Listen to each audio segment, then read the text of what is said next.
Welcome to Back on the Broomstick, A modern witch's spoken word grimoire. where two witchy friends from way back are reconnecting to their pagan roots after a long period of mundanity. We're rewalking the path of the wise and trying out all the latest spells, rituals, and magical theory in today's witchcraft and pagan practices. So grab your wand and your incense Your cauldron and your crystals and join us as we get back on the broomstick. Hey, I'm Layla. And I'm Chelle. Today on Back on the Broomstick, we're talking about patron deities, patron gods and goddesses. Actually, does it really have to be a god or a goddess? Your patron doesn't have to be. Your patron could be a damn fairy king, It could be an ancestor. right? And I think honestly, if you substitute deity for whatever type of energy you want to work with, you'll get the same thing out of it because it's the same idea across all of it. You're basically looking for an energy to work with you. But a patron deity itself, particularly gods and goddesses, is kind of a Wiccan concept. And I know not all of our listeners ascribe to a fully Wiccan idea. So why don't we just kind of dive right in with initially what is a patron deity, Layla? Well, back when I started in witchcraft, again with Buckland's Big Blue Book, in the book, he describes from a Wiccan point of view that everybody should kind of work with a deity, a god or a goddess, preferably both, that are kind of like your pagan parents, maybe. They're Your go-to. your go-to. They're the deity that you vibe the most with, that you have the most in common with, that you feel the most connection to, or that you feel you could learn the most from.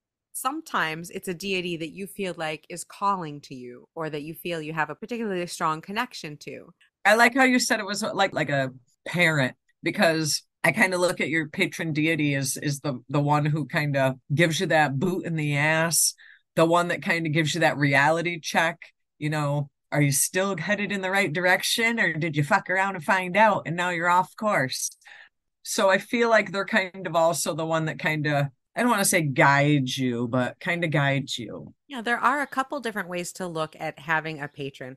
Some people will say patron or matron, the idea basically being that you are choosing an energy greater than yourself to either follow or learn from or to be your guide. Yeah, I did describe them as being a parent, but that's not how I personally see them in my practice. I do see having a patron deity as more of an energy that I want to emulate or energies that I want to have in my life. Agreed. Agreed. Now let me ask you. You did mention something about the god and the goddess. Necessary to have both? I say no. I say if you want one, go with one. If two call to you, answer the phone to two. But I do see sometimes on the old TikTok where they make it out like you have to have both. You have to have a patron god and a patron goddess, or you're screwed. Are you screwed? Because I say no. I also say no. I think that kind of goes back to a Wiccan mentality, which, to be honest, you and I kind of came up in that a lot at the beginning. Everything was flavored with Wicca and with those types of ideals. And we've expanded beyond that in the whole pagan movement. You don't need that. You don't even need it to be, like we said in the beginning, it doesn't even have to be a god or a goddess. But a lot of people feel comfort in that, anyways. They like to have something to look up to, someone to aspire to. I do think there's value in having a patron deity, but is it a requirement? Like, do you need to have a badge or like a pass card in your wallet to get in? No. No. But is there value in it? Absolutely. Yeah. And that gets back to the duality of it. There's duality in all of the deities. Pick any deity. I don't care who it is. Pick from any pantheon.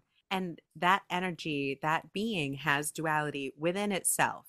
So if you need to find that balance, and some people do find value in that, in finding that balance between light and dark, male and female, positive, negative, active and receptive, however you want to put it, some people like to have that balance, but you can absolutely find that within just one deity. You don't need to have two, or within a whole pantheon. You can have more than one, you know? Or, like you said before, just pick an energy. It's a lot like manifesting. When you pick this deity, say you pick Hestia, you're going to start to find that you want to nest at home more often. Maybe you're going to want to bake more. Maybe you're going to be working literally on making your house more comfortable or taking care of your family more. If you pick Caradwyn, maybe you're going to find that you're going to want to learn more, be more involved in witchy activities. Whatever that deity or that energy represents, you're going to bring that into your life. What is your thought? Because I also have a thought on this. What is your thought on? I've also seen on the TikTok. I like that I call it the TikTok. I've also seen on the TikTok that once you have a patron deity, once you have found them or they have found you, because it really can go either way, you can find them or they can find you. Oh, yeah. Is this like some lifetime bond, some lifetime commitment? Because there was a point in my life where when I was a baby witch, yeah, I don't even know how this came about, but my patron deity was Pele. Very tumultuous time in my life, as you can imagine. Yeah. It then transitioned into Hecate and had been for a very long time.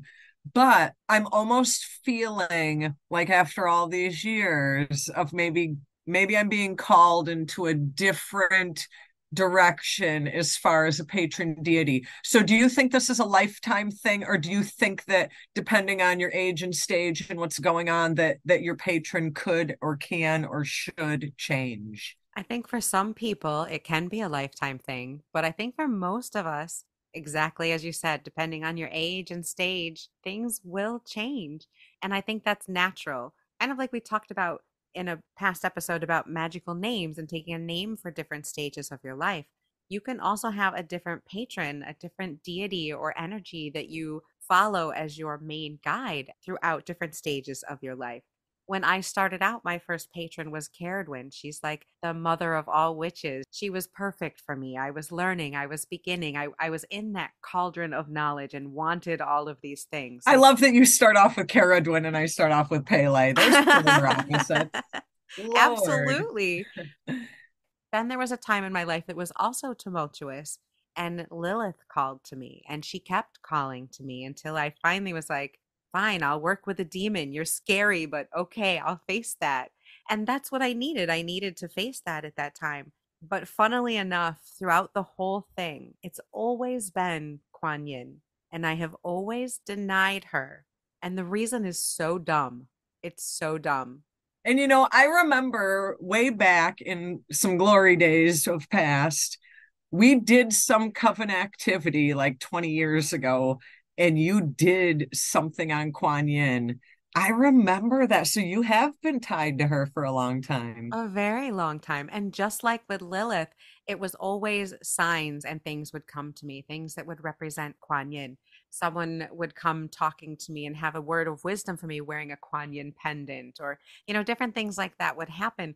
But I denied her again for the dumbest reason. I didn't think she was cool enough. Everybody I Whoa, knew, bad, Layla. right. Everybody Ouch. I knew had the dark goddesses. Everyone's calling these powerful goddesses, and that everyone's just like, I worship the all powerful Sumerian goddess of the moon. Tremble before me. And I'm like, wow. that's Very that's Pele like. pretty that's pretty impressive. And I'm like, that's cool. And I felt like I needed to keep up. I felt like if I didn't have a cool patron deity, and so I didn't have one for a long time because I didn't feel like Kuan Yin was cool enough for me to work with, and so I denied her. And I didn't want to lie and be like, "Yes, I am following Nana." Whoever. Yeah, whoever. I am a disciple of Anana. I knew if I said that, I'd be in deep shit with whatever goddess I picked. So I wasn't going to go there, but I kind of denied that part of myself for a very long time. And it's true. I not only denied her, I denied that part of myself. And so I think sometimes we kind of have to pay attention to why we're attracted to a certain deity. What is it about them? And I think that's super funny that you just said that in all the ways that you said it, because there's been two goddesses that I've always felt drawn to, but I'm not going to lie. And if I'm an asshole, I'm an asshole, but I just kind of felt like they weren't me or weren't cool enough. They both have just been in the forefront of a lot of stuff lately. And I do find that interesting that you had a similar experience. But as much as it's two goddesses. It's not even necessarily a god and a goddess. It's interesting how, even though I have kind of always felt this tether with these two, that they're both goddesses and not necessarily one of the other, god or goddess. And I think that gets back to us talking about how there's duality in all things, even within us. I mean, people are not all one or the other. We all have qualities of everything within us. So you don't have to pick multiple deities if you don't want to. I kind of like the duality part, but you don't need it. You don't need a deity if you don't want one. But if you do pick one, make sure it's for real. Make sure you're interested because it's going to start coming up over and over again. And if one picks you, I would recommend answering because they get insistent. How do you find your patron deity? That's the dying question that everybody has. Oh, and see, that one's the easiest one of all. Just pick one. You know how I equate finding your patron deity like dating. Oh, okay. How's that, Shell? Well, because sometimes you got to try them out, give them a little test run. And, kind of like when you're dating, sometimes it just doesn't work out. We don't see eye to eye. We don't have the same mindset. We don't have the same end goal. So, it isn't just you go try something and you're stuck with it. It's like dating, you got to kind of give a couple of them the feels and see where you're at. And some of them are marriage material and some of them duck and run, baby. Yeah, I like that. That's probably one of the best ways I have ever heard it put ever. This is perfect. Absolutely. And yeah, sleep around. Try a couple of them. Do a couple different rituals. You know, try them a few times. If you liked it, go back, have a little more. Do another ritual. But basically the way you find a patron, the way you find a deity to work with is like Shell said, speed dating. Date a whole bunch of them, try them in spells or rituals, call upon them, meditate on them, research them. Or sometimes you feel drawn to a certain pantheon or a certain deity, or maybe you're drawn to a particular type of witchcraft. You're an animal witch or an herb witch. Or maybe you're drawn to a certain type of energy. Maybe you are looking for that warrior queen or that hearth based type deity. So it could just be maybe what their aspects are, even. Yeah, and then you can just look at all the particular deities or energies that have that aspect and start to look for one that interests you. Or maybe you're meditating on who is my deity and you start to see certain colors or certain flowers. You can find signs everywhere. And once you start asking the universe, who is my patron energy? Who is the deity I should work with? You will start to see signs and just start looking them up and you'll be attracted to something. And if it's not adding up, maybe you just need to kind of play around with a few of them. And like Shell said, maybe go on quite a bit of dates. You don't need to marry anyone right away. You can date people for a very long time. And I have two good resources for such endeavors. You know how I love my tarot cards. This is an oracle deck actually, and it is called the Goddess Oracle, and it has 52 or 54 cards, so 52 or 54 goddesses. There's been times where I just kind of meditate on that deck and look at the cards and feel the cards, feel the energy and the goddesses in those cards. Another good resource if you're looking and don't know where to turn, two books, 10,000 Goddesses and 10,000 Gods. I love those two books. I do too. But I do think that dating, quote unquote, is a good way to kind of get your feels around and see what and who matches your energy, your focus, and your end goal. It's okay to just work with a bunch of them. You don't have to pick right away. You don't have to decide on one immediately. There's no law or rule that says you have to work with one deity or two deities and those only. Well, and here's the thing, you can have a patron deity and still work with a billion other gods and goddesses. I mean, Absolutely. it's not like exclusive. It's like you have a friend, but you have lots of friends. You know what I mean? And there's going to be times when you want an entirely different energy. Like Shell said, she used to work with Pele, very transformative energy, big energy that might not work for you if you're doing a spell for tact with your boss. It's not for the lighthearted either. Exactly. That type of energy, you're going to have that if you start working with a deity, with a universal aspect, with these archetypes, if you're going to start working with this ancient energy, you're going to start to see it in your life. And so I wouldn't do it lightly. Right. If you're not looking for love, Don't ask Venus to be your patron. If Right. you're, you know, if if you don't want to, if you don't want to like learn the dark mysteries of the universe and of your soul, don't start talking to Hecate. If you don't want your life full of chaos, don't be all palling up with Loki. Exactly. And so with that comes the idea that when a deity chooses you or you choose them, don't bubble fairy them. Don't turn it into a fluffy bunny. Right. Don't take out the parts that you don't like because it's inconvenient for you. Right. A lot of these deities are prickly. They have what we would call good or bad. Loki has some troubling aspects. They Lilith is a literal demon and she has some issues. Don't pick these deities and expect them, oh, well, for me, this deity is as tame as a kitten. No, No. honey, that's not how it works. I wish it was. I would have had a lot Right. less life lessons if that was the case. And so if you do pick a deity, definitely research it. Don't just pluck them out of their history, their culture, their very being. Don't just pluck the parts that you like. You need to learn all of it and accept all of it because there's lessons there in every single aspect. And, it helps you grow. Yes. We have to face sometimes the things we don't like about ourselves. And if we look at our heroes and our deities and, our gods and goddesses and accept that they too have flaws, maybe it'll make it easier to accept your own and to face your own flaws and work on them. And maybe they chose you because you got some shit to handle. Doesn't mean you want to handle it, but maybe they chose you because you have to handle some stuff in your life. Now, do you think someone could make a wrong choice? Like, what if I said, ooh, I picked Caradwin as my patron deity, and I think I made the wrong decision? What do you think about that? Because, again, a thing I saw on the TikTok. If anybody feels that way, then maybe you're not opening up to that to which you need. Honestly, there are no wrong choices. If you picked Caradwin and you feel it's a wrong choice, my advice would be to meditate on that, figure out why, work with that for a minute, do a ritual with that, write it out in a journal, and then pick a new deity. But I would guess that for whatever reason, you're going to probably come back around to Caradwin at some point in your life because there's a lesson there for you.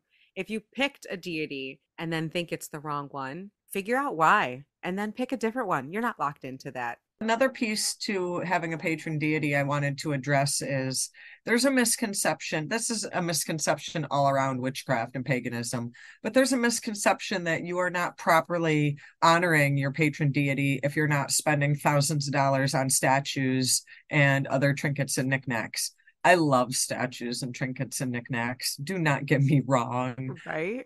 but not necessary. And I actually brought one of these out because I wanted to show you just because they're so cute.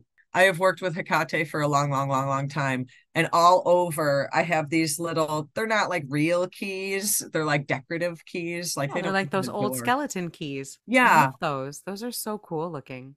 they are. But just little tiny things that aren't something like, would I like the $350 Hecate statue? I would, trust me. Not in the budget though. But a little tiny metal key that I believe was about 50 cents. Yeah. So I don't want people to think that if you don't have the money for the statues, that you're not properly honoring them. I love the stuff. I'm with you. Pretty and shiny. I love it. If it's aesthetically pleasing, I want it. I want But all not the things. necessary. Not necessary. I feel like the internet makes people feel like if they don't spend a gazillion dollars that they're not really a good witch. And that's bullshit. I think there's that whole trend of making things look really beautiful. And I love that. That makes me feel magical and witchy Oh, when I love things it look a too, certain but way. you know, But it can be done on the cheap so easily. I mean, one of the things I used to love to do with my kids is to go on a walk in the woods, which we were lucky enough to have, and find a rock or a stump or a fallen tree. And then we would pick up leaves or twigs or moss or stones and put them in just like pleasing little shapes in a little circle on the stump. And that is a perfect little altar. In your backyard, take a flower, an acorn, a stick, a stone, whatever you want. You don't have to spend a penny. Draw a circle in the sand, do it for free. You don't need any of that. Is it nice? Sure. It's great to set up your altar to a specific deity with all the trappings, but you don't have to. Pick things in their color. Pick an incense that you like that's in their wheelhouse and go with that. It's enough. I feel like the internet makes people feel like they're not good witches if they're not spending a ton of money. You don't have to have all the bells and whistles. Magic is within you. It's not within your damn wallet. And it's not in the deity that you choose. If that which you need you find not within yourself, you will never find it without, right? Correct. Doreen Valiente. Correct.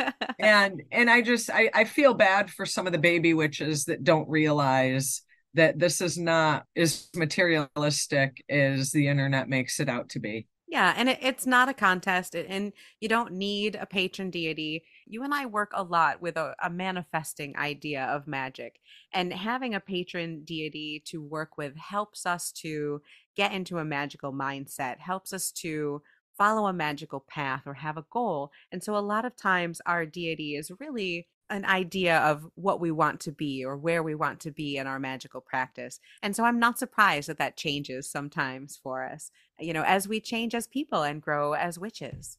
Well, and like I said before, different ages and stages, like you might have different focuses and different priorities, and just life is in a different direction than the last time you dedicated yourself to a deity.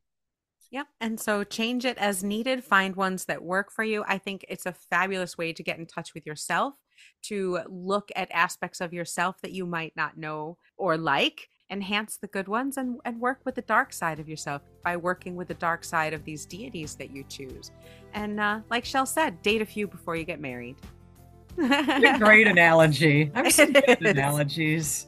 I'm going to use that forever now, Chelle. Thank you. But as always, thank you for listening to Back on the Broomstick. Please join us next week on Friday as we discuss even more topics that you have sent in. If you'd like to hear something or just want to tell us what you think, please email us at backonthebroomstick@gmail.com. And please rate us, give us stars, reviews. It really helps the show out, and we appreciate it. So we will see you next time. Stay witchy.